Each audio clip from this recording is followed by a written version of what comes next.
Hello guys, welcome back to our channel crack JKSSB exam. तो बहुत सारे aspirants की क्वेरी थी कि मैं क्विज़ जो है एमसीक्यू क्वेश्चन जो है वो सॉल्व करवाऊँ विद प्रॉपर एक्सप्लेनेशन। तो आपके लिए मैं एक ये सीरीज़ स्टार्ट कर रहा हूँ। अभी मैं पहले टॉप 50 एमसीक्यू करूँगा इकोनॉमिक्स के, और टॉप 50 करूँगा ज्योग्राफी के। ठीक है, तो ज्योग्राफी का तो कंटेंट आपको कल मिलेगा, बट इकोनॉमिक्स का कंटेंट आपको अभी मिल रहा है, तो प्लीज़ वीडियो को लाइक कर देना। ठीक है, इकोनॉमिक्स की जो भी क्वेश्चन, अच्छे अच्छे क्वेश्चन जो भी एग्ज़ाम में आए होंगे टीसीएस के, क्योंकि आप सभी को पता है कि टीसीएस अब शायद आपके जेकेएसबी की एग्ज़ाम जो है वो मोस्ट प्रॉब्ली लेगी। टीसीएस नहीं लेगी तो गवर्नमेंट खुद एग्ज़ाम करवाएगी, बट चांसेस तो इन दोनों चीज़ों के हैं। ठीक है, तो हम जो भी मैं आपको क्वेश्चन करवाऊंगा, जो भी अभी एसएससी सीजीएल का एग्ज़ाम हुआ है, सीएसएल के एग्ज़ाम हुआ है, जो भी लेटेस्ट एग्ज़ाम हुआ है इस साल 2023 में एसएससी के, वो सारे क्वेश्चन जो हैं आपको, चाहे इकोनॉमिक्स के हों, चाहे वो ज्योग्राफी के हों, चाहे वो स्ट्रेटेजी के हों, वो सभी क्वेश्चंस मैं कवर करूँगा। ठीक है, और 50-50 क्वेश्चन करवाऊँगा, और उन 50 क्वेश्चन को मैं इतना डीपली चीज़ें से आपको समझाने की कोशिश करूँगा ताकि आपको टॉपिक ही कवर हो जाए। जो जहाँ से क्वेश्चन आया वो क्वेश्चन टॉपिक भी कवर हो जाए। ठीक है, इससे इससे आपको ही बेनिफिट होगा।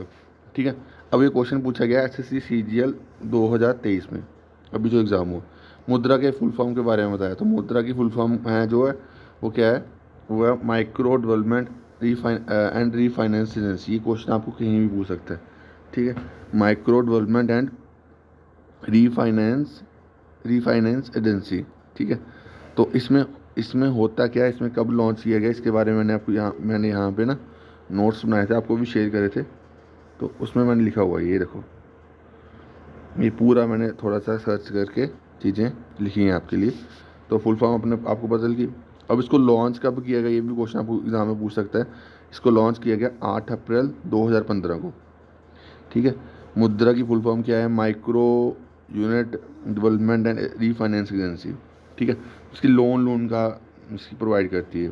ठीक है, कोलेटरल फ्री लोन। अब कोलेटरल फ्री लोन क्या होता है, जहाँ पे अभी देखो कोलेटरल फ्री लोन के बारे में लिखा हुआ है, it is type of loan जो जहाँ पे जो भी बिजनेस को इसकी वो क्या कहते हैं, कोई गारंटी नहीं देनी पड़ती, कोई अपना घर नहीं गिरवी, कोई एसेट नहीं गिरवी रखना पड़ता।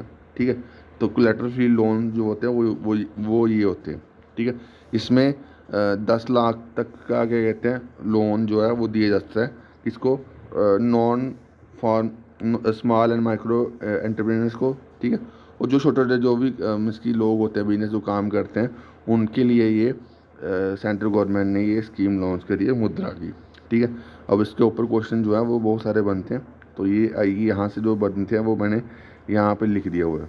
ठीक है, तो ये आप इसकी लॉन्च डेट वो जो है वो याद रखना। और ये कोलेटरल फ्री लोन देते हो। अब कोलेटरल फ्री लोन के बारे में आपको पूछ सकता है कि कोलेटरल फ्री लोन क्या होता है। कोलेटरल फ्री लोन वो लोन होता है जहाँ पे कोई भी बिजनेस को अपनी कोई एसेट नहीं गिरवी रखना पड़ता है। ठीक है, तो वो कोलेटरल लोन होता है। कोलेटरल फ्री लोन जो होता है वो होता है। ठीक है, अब आगे चलते हैं क्वेश्चन में। लिखा तो हुआ है मैंने बहुत सारा, और जो क्वेश्चन आए हुए हैं उनके ऊपर ही मैं अभी डिस्कस करूँगा। यहाँ पे इकोनॉमिक्स, हाँ, अब यहाँ पे पूछा हुआ है, जब गवर्नमेंट का जब गवर्नमेंट का रेवेन्यू एक्सपेंडिचर जब गवर्नमेंट का रेवेन्यू एक्सपेंडिचर उनके रेवेन्यू शिफ्ट से बढ़ जाता है तो उसे क्या कहते हैं, रेवेन्यू डेफिसिट। जब गवर्नमेंट का रेवेन्यू एक्सपेंडिचर और रेवेन्यू शिफ्ट जो है, रेवेन्यू एक्सपेंडिचर जो है, गवर्नमेंट का रेवेन्यू एक्सपेंडिचर जो है वो रेवेन्यू एक्सपेंडिचर बढ़ जाता है रेवेन्यू शिफ्ट से, तो उसे हम क्या कहते हैं, revenue deficit. Revenue deficit, deficit यानी घाटा। ठीक है, अब इसके बारे में थोड़ा सा पढ़ लेते हैं, कहाँ पे लिखा गया है, यहाँ पे पूरा लिखा हुआ मैंने। ठीक है, जब रेवेन्यू एक्सपेंडिचर गवर्नमेंट का रेवेन्यू एक्सपेंडिचर बढ़ता है रेवेन्यू रिसिप्ट से, तो उसे हम कहते हैं रेवेन्यू डेफिसिट। ठीक है, अब रेवेन्यू एक्सपेंडिचर क्या होता है, रेवेन्यू एक्सपेंडिचर वो एक्सपेंडिचर होता है जो नॉर्मल बिजनेस ऑपरेशन के लिए यूज़ होता है। ठीक है, जैसे जैसे एग्जांपल, कोई गवर्नमेंट कोई प्रोजेक्ट बना रही है, कोई टनल बना रही है, तो भाई जो टनल बना रही है वहाँ पे कुछ लोग काम करेंगे। ठीक है, अब लोगों को उन लोगों को सैलरी भी देनी पड़ेगी, उन लोगों को क्या कहते हैं इसकी रहने के लिए जगह भी देनी पड़ेगी, सब कुछ देना पड़ेगा उनकी इसकी सेफ गार्ड के लिए, उनके लिए इंश्योरेंस भी रखना पड़ेगा। ठीक है, तो वो चीज़ें हैं, तो वो खर्चा किसके अंदर आता है, वो खर्चा किसके अंदर है, रेवेन्यू एक्सपेंडिचर के अंदर, जो normal day to day business आपके में जो खर्चा होता है उसे कहते हैं रेवेन्यू एक्सपेंडिचर, ठीक है। उसके बाद कैपिटल का एक्सपेंडिचर क्या होता है, वो एक्सपेंडिचर वो मनी जो क्या कहते हैं स्पेंड होती है टू फर्म एक्वायर एसेट, कोई एसेट को एक्वायर करने के लिए, to improve quality of existing means, ठीक है। मुश्किल लगा लो कोई, जैसे कोई हॉस्पिटल है, ठीक है। अब हॉस्पिटल गवर्नमेंट का पुराना हो गया हुआ है, तो उसको अपग्रेड करने के लिए जो खर्चा होगा वो किस में जाएगा, वो जाएगा कैपिटल एक्सपेंडिचर में, ठीक है। It is a money spent by a firm, ठीक है। फर्म में गवर्नमेंट भी आ जाती है, तो एक्वायर एसेट, कोई एसेट को एक्वायर करने के लिए, ठीक है। यहाँ कोई क्वालिटी जो क्वालिटी है, जो इम्प्रूव क्वालिटी है जो अभी एग्जिस्टिंग उनके इंफ्रास्ट्रक्चर है उसको इम्प्रूव करने के लिए, ठीक है। तो उसमें जो भी खर्चा होता है उस वो किसके अंदर आता है, कैपिटल एक्सपेंडिचर में। रेवेन्यू एक्सपेंडिचर में क्या आता है, जो normal day to day business में जो खर्चे होते हैं वो रेवेन्यू एक्सपेंडिचर में आते हैं। और जो कोई एग्जिस्टिंग चीज़ को इम्प्रूव करना हो या कोई चीज़ किसी चीज़ को एक्वायर करना हो, तो उसमें जो खर्चा होता है वो किस में आता है, कैपिटल एक्सपेंडिचर में। जैसे अभी अभी अभी एयर इंडिया के बारे में आप बोलोगे, एयर इंडिया पहले अभी गवर्नमेंट की थी, ठीक है। तो गवर्नमेंट उस पर खर्चा कर रही थी ना, तो गवर्नमेंट का कैपिटल एक्सपेंडिचर जो है वो बढ़ रहा था, ठीक है। अब एयर इंडिया गवर्नमेंट ने क्या किया था, एयर इंडिया को भेज दिया टाटा को, जो पहले टाटा ने ही एक्वायर करा था, ठीक है।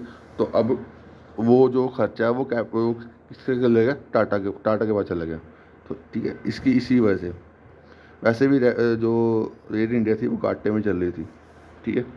अब एक और चीज़ होती है प्राइमरी डेफिसिट। प्राइमरी डेफिसिट क्या होता है, it is refer to as difference between physical deficit और जो इंटरेस्ट पेमेंट होती है उसमें जो डेफिसिट होता है उससे क्या कहते हैं, प्राइमरी डेफिसिट। ये कौन सा डेफिसिट होता है, it is a difference between physical deficit of A current year और जो इंटरेस्ट पेमेंट होती है उसका डिफरेंस, उसे हम क्या कहते हैं, प्राइमरी डेफिसिट कहते हैं, ठीक है। फिजिकल डेफिसिट में से जब उस इंटरेस्ट पेमेंट जो है माइनस करते हैं हम, वो क्या कहते हैं, उसे हम कहते हैं प्राइमरी डेफिसिट, ठीक है। तो ये आप याद रखना।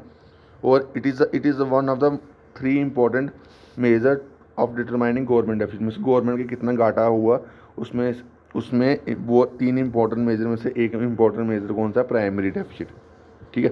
गवर्नमेंट कैसे आइडेंटिफाई करती है कि यार यहाँ हमें घाटा हुआ, यहाँ पे नुकसान हुआ, तो वो इस मेजर से, प्राइमरी डेफिसिट से अपने जो भी खर्चे किए रहे हुए हैं उसमें किस में फ़ायदा हुआ, किस में नुकसान हुआ, तो उसको देखती है, ठीक है। It shows the requirement of A borrowing of government, जो गवर्नमेंट ने चीज़ें ली होती हैं, ठीक है। एंड एक्सक्लूड एनी इंटरेस्ट, और इंटरेस्ट को छोड़ के जो भी उन्होंने बारो करा होता है, जितने भी पैसों में से बारो करा होता है, तो वो चीज़ें यहाँ पे इंक्लूड होती हैं, ठीक है। It also highlight the amount of government expenses. ये जो क्या है प्राइमरी डेफिसिट जो है वो गवर्नमेंट के एक्सपेंसेस को बताता है, ठीक है। That needs to be meet to borrowing, means borrowing कोई चीज़ बारो करनी, ठीक है, अदर दैन इंटरेस्ट पेमेंट के अलावा, ठीक है। इंटरेस्ट के छोड़ कर जो भी चीज़ वो गवर्नमेंट लेती है, जितना भी पैसा देती है, तो वो किस में आता है, वो प्राइमरी डेफिसिट में। क्या वो गवर्नमेंट के बेनिफिट में है या गवर्नमेंट के नुकसान में, ठीक है। और ये जो प्राइमरी डेफिसिट होता है ये गवर्नमेंट को हेल्प करता है कि कोई भी गवर्नमेंट डेफिसिट घाटा हो रहा हो उसको आइडेंटिफाई करने में, किस जगह से घाटा हो रहा है, क्या क्यों उसकी वजह से क्या रीज़न है कि उस वहाँ पे गवर्नमेंट को नुकसान हो रहा है, तो वो चीज़ देखने के लिए, ठीक है। तो ये चीज़ आपको याद रखनी, प्राइमरी डेफिसिट जो है वो क्या होता है, फिजिकल डेफिसिट और जो इंटरेस्ट पेमेंट होती है उसको माइनस करके जो भी चीज़ें आती हैं वो हमारा क्या डिफाइन करता है, प्राइमरी डेफिसिट, ठीक है। ये आप याद रखना, ठीक है। कैपिटल डेफिसिट जो है वो क्या कहते हैं, किसके लिए यूज़ होता है, बैलेंस ऑफ पेमेंट्स के लिए, ठीक है। It is regarded as primary component of balance of payment, ठीक है, ऑफ नेशन, ठीक है। और ये क्या कैपिटल डेफिसिट क्या आता है, क्या डिफाइन करता है, summary of capital expenditure and income of a country. Capital expenditure कितना हुआ और इनकम कितनी कंट्री की वो डिफाइन करता है। और बैलेंस ऑफ पेमेंट क्या होता है, balance of payment it examines the all the transaction, जो भी ट्रांजेक्शन जो है वो एक्सपोर्ट्स एंड इम्पोर्ट में होती है for a given period of time. जो भी हम ट्रांजेक्शन बाहर करते हैं या यहाँ से बाहर जाती है, बाहर से अंदर यहाँ पे इंडिया में आती है, इंडिया से बाहर जाती है, तो उसको कोई एक अकाउंट होगा ना वो जो जिसको जहाँ पे वो चीज़ें रिकॉर्ड होती होंगी, तो वो क्या आता है, वो होता है बैलेंस ऑफ पेमेंट, ठीक है। It helps the government to analyse जो analyse the potential of particular industry, ठीक है। और इससे क्या होता है कि गवर्नमेंट को पता चलता है कि यार किसी कोई इंडस्ट्री जो है वो देखो, अब यहाँ से इंडिया से कोई चीज़ ऐसी जा रही होगी जो बाहर जाके बड़ा उसका डिमांड होगी, तो गवर्नमेंट को पता चल जाएगा ना कि यहाँ पे इस पर्टिकुलर सेक्टर में हम अगर ज़्यादा थोड़ा सा अपना पैसा स्पेंड करेंगे तो यहाँ पे हमें प्रॉफिट भी ज़्यादा होगा, ठीक है। तो ये चीज़ गवर्नमेंट हर सेक्टर में करती है, चाहे वो उसको अब वो चीज़ कैसे दिखेगी कि यार यहाँ पे गवर्नमेंट को बेनिफिट हो रहा है, यहाँ पे लॉस हो रहा है, तो वो चीज़ इससे जो बैलेंस ऑफ पेमेंट से चीज़ दिखती है। अब बैलेंस ऑफ पेमेंट में क्या होता है, करंट अकाउंट से चीज़ें जो गवर्नमेंट को एनालाइज होती है, वो कहाँ पे गवर्नमेंट को कहाँ पे कौन सा सेक्टर जो है वो बेनिफिट कर रहा है हमें एक्सपोर्ट्स में, और कहाँ पे इंपोर्ट में उसको बेनिफिट मिल रहा है, ठीक है। तो ये चीज़ें जो है वो बैलेंस ऑफ पेमेंट से चीज़ें दिखती हैं। उसके बाद फिजिकल डेफिसिट के बारे में भी आपको पता होना चाहिए कि फिजिकल डेफिसिट क्या होता है। फिजिकल डेफिसिट जो है वो total revenue minus total expenditure, तो जो खर्चा होता है और जो रेवेन्यू होता है और जो खर्चा होता है उसको जो माइनस करते हैं हम, उसे क्या कहते हैं, physical deficit. It is a indication of total borrowing needed by government, कि ये क्या है, एक इंडिकेशन है जो टोटल बोरोइंग जो गवर्नमेंट कितना चीज़ें ले सकती है वो बताता है, ठीक है। और इसमें जब इसको टोटल रेवेन्यू को जब कैलकुलेट करते हैं उसमें बोरोइंग को इंक्लूड नहीं किया जाता, ठीक है। टोटल रेवेन्यू में गवर्नमेंट ने कितनी चीज़ें ली उसको नहीं इस फिजिकल डेफिसिट में इंक्लूड किया जाता, ये आप जो है वो याद रखना, ठीक है। और फिजिकल डेफिसिट जो है वो रेवेन्यू डेफिसिट की जगह पे होता है जहाँ वो होता है जो हाइक होता है कैपिटल एक्सपेंडिचर में, ठीक है। Physical deficit take place either due to revenue deficit की वजह से होता है जहाँ जो मेजर हाइक्स हो कैपिटल एक्सपेंडिचर में, जब कैपिटल एक्सपेंडिचर जब बढ़ जाता है उसकी वजह से ये जो फिजिकल डेफिसिट जो है वो गवर्नमेंट टेकअप करती है, ठीक है। तो कैसे लगा इस लेक्चर का आपको कैसा लगा ये लेक्चर, ज़रूर कमेंट बॉक्स में कमेंट करना। बाकी इसको मैं इम्प्रूव करूँगा विद टाइम, और चीज़ें आपको इम्प्रूवमेंट में दिखेंगी। बाकी ये जो लेक्चर, ये जो कंटेंट आपको दे रहा हूँ, इसकी PDF आपको टेलीग्राम पे फ्री मिल जाएगी संडे को, ठीक है। तब तक मैं अच्छे से 10-20 पेज जो है आपके बना दूंगा, अच्छे जो क्वेश्चन आए हुए हैं उनसे नोट्स बना दूंगा, वो आपको संडे को मिल जाएगा, ठीक है। बाकी मैं अभी मॉडर्न हिस्ट्री का भी कंटेंट बना रहा हूँ, स्ट्रैटेजी का भी बना रहा हूँ, जियोग्राफी का भी बना रहा हूँ, ये तीनों टॉपिक बना रहा हूँ ताकि आपको जो भी इंपॉर्टेंट क्वेश्चन जो हैं वो आपको मैं करवा सकूँ, ठीक है। तो बाकी अभी के लिए इतना ही। Thank you guys, love you all.